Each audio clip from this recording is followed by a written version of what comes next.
డొంకేశ్వర్ మండలంలోని నికల్పూర్ గ్రామంలో బంజారాల సాంప్రదాయ తీజ్ పండుగను ఘనంగా నిర్వహించడం జరిగింది. రెంజల్ మండలం దూపల్లిలో యాదవ సంఘం ఆధ్వర్యంలో ఘనంగా శ్రీకృష్ణ జన్మాష్టమి వేడుకలు నిర్వహించారు. నిజాం సాగర్ ప్రాజెక్టు గేట్లను సోమవారం వేకువజామున ఎత్తివేశారు. ఎగువ ప్రాంతం నుండి ప్రాజెక్టులోకి 69,650 క్యూసెక్ల వరద నీటి ఇన్ఫ్లో వస్తుండటంతో ప్రాజెక్టు 7 ప్రధాన గేట్లను ఎత్తి దిగువకు మంజీరా నదిలోకి 58,500 క్యూసెక్ల వరద నీటిని విడుదల చేశారు. రుద్రూరు మండల కేంద్రంలోని ఎస్సీ కాలనీలో ఆదివారం రాత్రి కురిసిన భారీ వర్షానికి ఇండ్ల పరిసరాలతో పాటు ఇళ్లలోకి వరద నీరు వచ్చి చేరిందని కాలనీ వాసులు ఆవేదన వ్యక్తం చేశారు. వరద నీటిలో తమ ద్విచక్ర వాహనాలు పూర్తిగా మునిగిపోయారని వాపోయారు.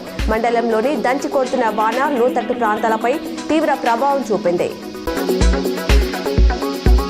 కామారెడ్డి జిల్లా పిట్లం మండల కేంద్రంలోని పిట్లంలో ఉధృతంగా ప్రవహిస్తున్న కాకివాగు అస్నాపూర్ బ్రిడ్జ్ వద్ద రాత్రి నుంచి కురుస్తున్న వర్షంకు పొంగి పొర్లుతుంది. కాకివాగు అటు తిమ్మానగర్ టు పిట్లం మధ్యలో వంతెనపై నుంచి వరద ప్రవహించడంతో ఆ 2 గ్రామాల మధ్య రాకపోకలు నిలిచిపోయాయి. ఎడపల్లి మండలంలోని పలు గ్రామాలలో కురిసిన వర్షాల కారణంగా ప్రజలు తీవ్ర ఇబ్బందులు ఎదుర్కొంటున్నారు. ముఖ్యంగా అల్లిసాగర్ రిజర్వాయర్లో పూర్తి మొత్తంలో నిండుకుండడంతో 2 గేట్లను సోమవారం ఉదయం అధికారులు ఎత్తివేశారు. ఉన్నతాధికారుల ఆదేశాల మేరకు శ్రీరామ్ సాగర్ జలాశయం నుంచి ఇందిరమ్మ వరద కాలువకు నీటి విడుదల ప్రవాహం 18,000 క్యూసెక్లకు పెంపు జరిగింది. 375వ సర్దార్ సర్వాయి పాపన్న గౌడ్ జయంతి ఉత్సవాలు బాల్కొండ మండల కేంద్రంలో బాల్కొండ మండల కాంగ్రెస్ పార్టీ ఆధ్వర్యంలో నిర్వహించడం జరిగింది.